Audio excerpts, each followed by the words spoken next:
right, today we're going to start Chapter 2, Beezus and Her Imagination. Beezus and Ramona both looked forward to Friday afternoons after school. Beezus because she attended the art class in the recreation center in Glenwood Park.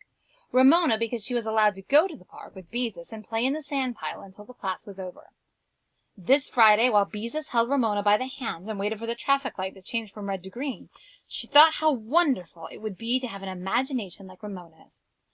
"Oh, you know Ramona. Her imagination runs away with her," Mother said, when Ramona made up a story about seeing a fire engine crash into a garbage truck.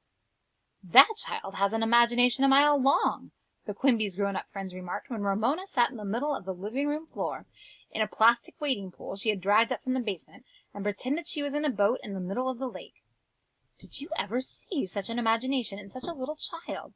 the neighbors asked one another, when Ramona hopped around the yard pretending she was the Easter Bunny. One spring day Ramona had got lost because she started out to find the pot of gold at the end of the rainbow. The rainbow had appeared to end in the park until she reached the park, but then it looked as if it ended behind the supermarket. When the police brought Ramona home, Father said, "Sometimes I think Ramona has too much imagination." "Nobody," reflected Beezus, "ever says anything about my imagination, nobody at all." And she wished more than anything that she had imagination. How pleased Mrs. Robbins, the art teacher, would be with her if she had an imagination like Ramona's. Unfortunately, Beezus was not very good at painting, at least not the way Miss Robbins wanted boys and girls to paint. She wanted them to use their imagination and to feel free.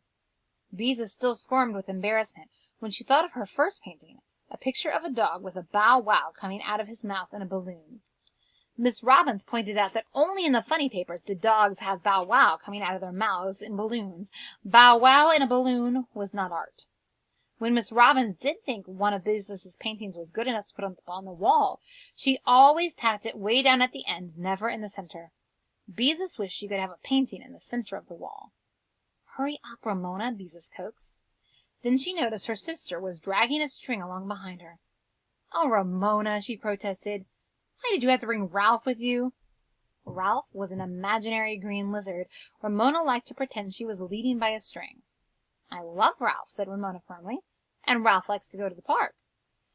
Beezus knew it was easier to pretend along with Ramona than to make her stop.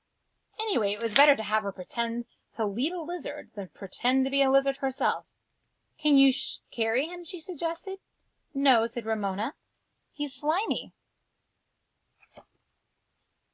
When the girls came to the shopping district, Ramona had to stop at the drugstore scales and pretend to weigh herself while Beezus held Ralph's string.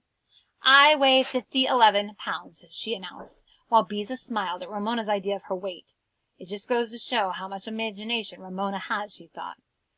At the radio and phonograph store, Ramona insisted on petting his master's Voice, the black and white plaster dog, bigger than Ramona, that always sat with one ear cocked in front of the door. Beezus thought admiringly about the amount of imagination it took to pretend that a scarred and chipped plaster dog was real. If only she had an imagination like Ramona's, maybe Miss Robbins would say her paintings were free and imaginative, and would tack them on the middle of the wall.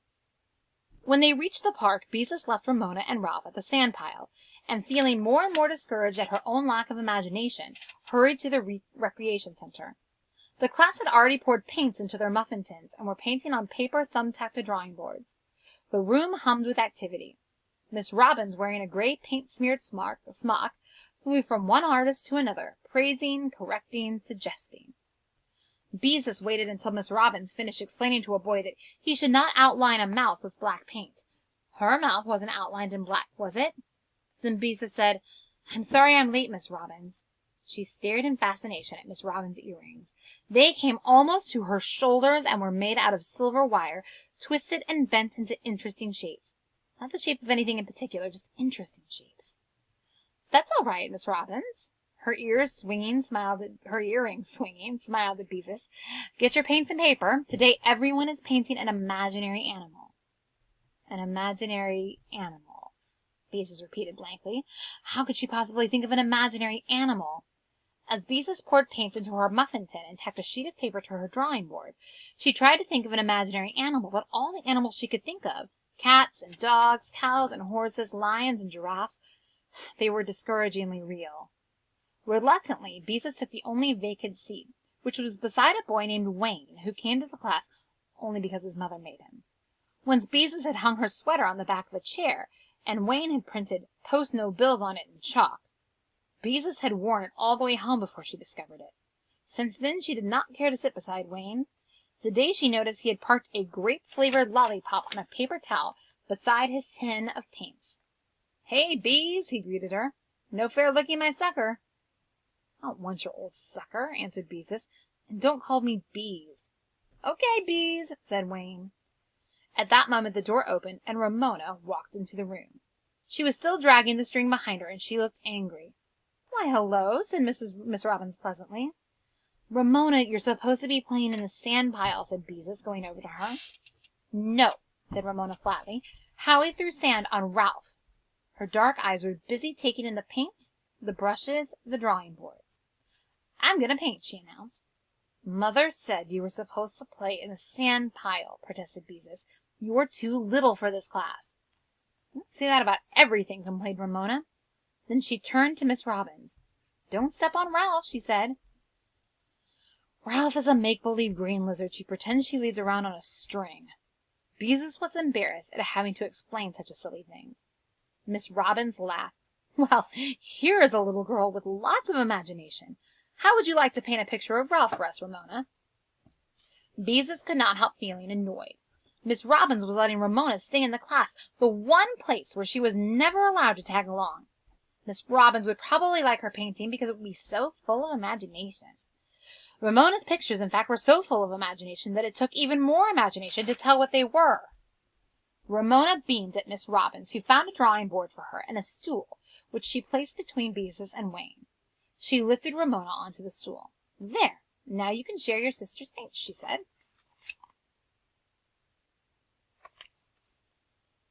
Ramona looked impressed at being allowed to paint with such big boys and girls. She sat quietly on her stool, watching everything around her. "Maybe she'll behave herself after all," thought Beezus, as she dipped her brush into blue paint. "And now I don't have to sit next to Wayne." Since Beezus still had not thought of an imaginary animal, she decided to start with the sky. "Do the sky first," Beezus whispered to Ramona, who looked as if she did not know how to begin. Then Beezus faced her own work, determined to be free and imaginative. To be free on a piece of paper was not as easy as it sounded, she thought. Miss Robbins always said to start with the big areas of the picture and paint them bravely and boldly. So Beezus spread the sky on her paper with brave, bold strokes. Back and forth across the paper she swept her brush. Brave and bold and free. That was the way to do it. All right, so tomorrow we'll find out what happened with Ramona in the painting class, because you know she just didn't sit and paint quietly. All right, guys, I'll see you tomorrow.